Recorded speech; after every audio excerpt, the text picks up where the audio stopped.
The sun was shining brightly on a quiet, hot day in the Arizona desert. The heat of the afternoon was heavy, and the dust kicked up by the wind only added to the oppressive air. The small mining town sat nestled between steep hills, a place that many people didn't think about often. It wasn't a place for excitement or adventure, just hard work. The miners worked long hours in the heat, digging into the earth in search of precious metals. There wasn't much to do other than work, and the men had grown used to the rhythm of their lives. But that afternoon, everything changed. In the mine deep in the hills, something went terribly wrong. It was supposed to be just another day of digging. The miners were used to the occasional tremor, a sign of the earth shifting beneath their feet. But that day, the earth's shaking was different, stronger, louder. The ground beneath the miners' feet cracked open, sending waves of dust into the air. A thunderous crash followed, and suddenly the sound of men shouting filled the air as the mine collapsed. Inside, the men struggled to escape the falling rocks and debris. The air grew thick with dust, and the cries of the trapped men echoed throughout the canyon. As the dust began to settle, there was a moment of silence before the sounds of pain and panic took over. The earth had swallowed their world, and there was no way out. Among the victims of the collapse was a young Apache girl named Neol. She was no more than 14 at the time, and her family had come to the mining camp for work. Neol had always been a curious girl, full of questions about the world around her. Her people, the Apache, were known for their strength and resilience, but she had always been quiet and thoughtful, dreaming of a different life. She never imagined that her life would be turned upside down by an accident deep in the earth. As the mine collapsed, Neol found herself trapped beneath heavy debris. The weight of the rocks pushed her down, and she struggled to breathe. Her chest tightened and her thoughts grew blurry. She could hear the sounds of other miners calling out, but it felt as though their voices were miles away. Panic set in. She couldn't move. She couldn't escape. She thought of her family, and fear gnawed at her heart. Neol closed her eyes, but instead of darkness, she saw a figure in her mind, an older man with a weathered face, kind eyes, and a worn cowboy hat. She didn't know who he was, but somehow she felt comforted by the thought of him. She wondered if she would ever see anyone again, if anyone would come to help her. At that moment, Jack Thompson, an old rancher living on the outskirts of the nearby town, heard the rumble of the mine collapsing. Jack was a man of few words, someone who preferred the solitude of his ranch to the busy life of the town. His wife and children had passed away years ago, and since then he had kept to himself, spending his days taking care of his cattle and keeping his land in order. Most of the town had forgotten about him, and he was content with that. Jack never expected to be needed again. But when he heard the crash, everything changed. His heart raced, and he immediately knew he couldn't ignore what had happened. He grabbed his horse, riding as fast as he could toward the sound of the collapse. As he neared the mine, he saw the cloud of dust rising into the air, and his stomach tightened. He pushed his horse harder, knowing that time was of the essence. When Jack arrived, the scene was chaotic. Miners were scrambling around, shouting at each other in a panic. Dust hung in the air, making it difficult to see clearly. Jack's eyes scanned the scene, and he saw the devastation the collapse had caused. It wasn't just a few rocks that had fallen. This was a full-scale disaster. The ground had given way, and the entire mine was now a crumbled mess of earth and stone. But Jack didn't waste time thinking about what had happened. His instincts kicked in. He took charge immediately, ordering the miners to clear away debris and to begin digging out the trapped workers. He moved quickly and efficiently, using the knowledge he had gained over the years of hard work on his own ranch. Jack wasn't a stranger to danger. He had lived a life full of challenges, and he knew how to act under pressure. As the minutes passed, the cries of the trapped men grew louder. Jack's heart pounded in his chest, but he kept going. He knew there was no time to waste. He directed the miners, telling them where to dig and how to move the heaviest rocks. And then he saw her, Neol, lying unconscious beneath a pile of rocks. She was small, barely visible among the rubble, but Jack's sharp eyes saw her immediately. He rushed to her side, his heart racing as he began to clear the rocks away from her fragile form. The other miners helped, but it was Jack who made the final push. His hands were rough and calloused, but they worked with precision as he moved the last of the debris off her body. When Neol was finally free, Jack pulled her into his arms. She was pale, barely breathing, but alive. He could feel her heart beating faintly against his chest. Her body was covered in dust and her face was streaked with dirt, but she was alive. Jack's breath caught in his throat as he realized the extent of what he had done. He had saved her life. He gently laid her down and checked her over, making sure she was not badly injured. There were bruises and scrapes, but nothing too serious. Jack's calm voice spoke to her, though she couldn't hear him. He could see the faintest movement in her chest, and he knew she would survive. He had done it.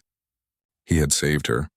The miners gathered around, their faces filled with awe and gratitude. They had all witnessed Jack's bravery, but to him it was just another act of survival. He didn't care about the attention or the praise. All that mattered was that the girl had been saved, and for Jack that was enough. As Neil began to stir, Jack held her close, keeping her warm as the other miners moved to help the other survivors. It was clear to him now that he couldn't leave her alone in this chaos. Jack made the decision to take Neil back to his ranch, where she would be safe. She had no family left in the camp, and Jack knew he couldn't let her return to the danger of the town. He couldn't leave her alone. And so Jack Thompson took the young Apache girl into his care, not as a stranger, but as someone who had come to depend on his kindness. From that day forward, Jack became a part of Neil's life, and though they both came from different worlds, they formed a bond that would last a lifetime. But for now, as the dust settled around them, Jack could only hope that the worst was over, that Neil would be safe, and that the future held something better for both of them. You Said, Part 2. Co-expand. The days after the mine collapse felt like they passed slowly. Jack Thompson stayed busy, caring for Neil and making sure she recovered from her injuries. She had been through so much in such a short amount of time, and her body was weak. She couldn't remember much from the accident, only that she had been trapped and then rescued by a man she didn't recognize. As time went on, she began to trust him, slowly coming to understand that Jack had saved her life. At first, Neil couldn't speak much. She was too weak, and the trauma of the mine collapse had left her with more than just physical injuries. It had shaken her in ways that words couldn't explain. Jack understood this. He didn't push her to talk. Instead, he simply cared for her, providing food, water, and a safe place to recover. Neil was grateful but confused. She had never expected to be saved by a stranger, and certainly never imagined that this stranger would be someone like Jack. He was older, weathered by years of hard work, with a quiet and reserved nature that made him seem distant from the world around him. But despite his rough exterior, Neil could sense the kindness in his heart. Jack didn't say much, but his actions spoke louder than words ever could.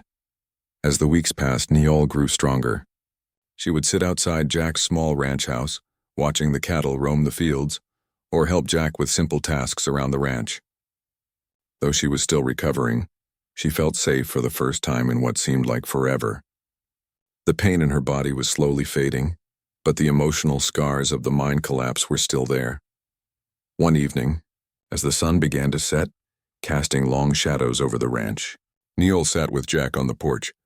The air was warm, and the peaceful silence of the desert surrounded them. She looked at the horizon, feeling a sense of peace she hadn't felt in a long time.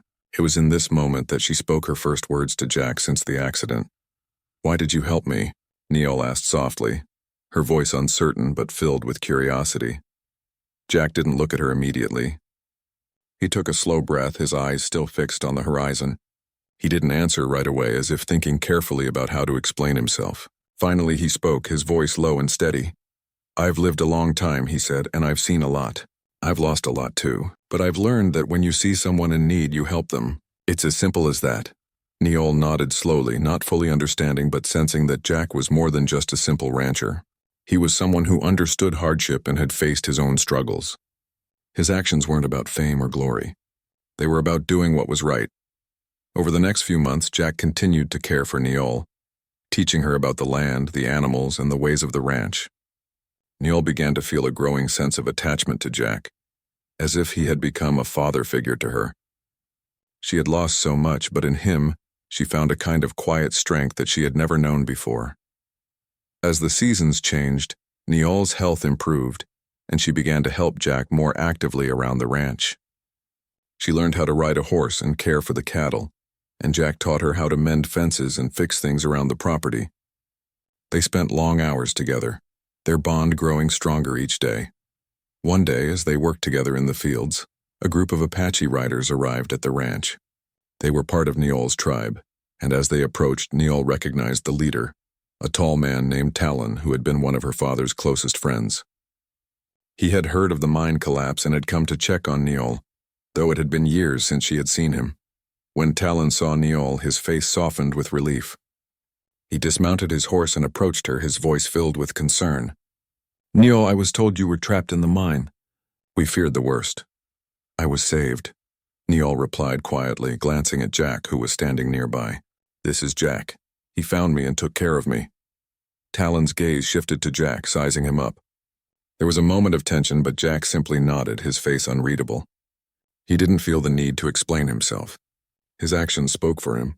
Talon, after a moment, nodded back, recognizing the man's strength. "You have our thanks," Talon said, his voice sincere. "Neil is our future. We will never forget what you've done for her." Jack simply gave a small, respectful nod. "I didn't do it for thanks. I did it because she needed help." After the riders left, Jack and Neil stood in silence for a while. The sun had begun to dip below the horizon, painting the sky with shades of orange and red. Neil turned to Jack, her expression thoughtful. "I'm going back to my people," she said softly. "I must go back and fulfill my place among them. But I will never forget what you've done for me." Jack looked at her, his eyes steady but with a trace of sadness. "I know, I figured this day would come.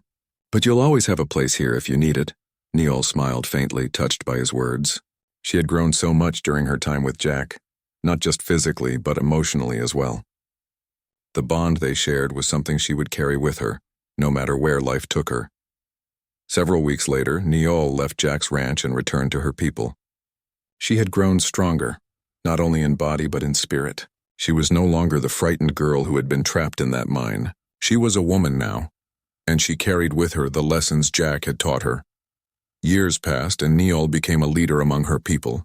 Her strength and wisdom gained her the respect of her tribe, and eventually, she was named tribal chief.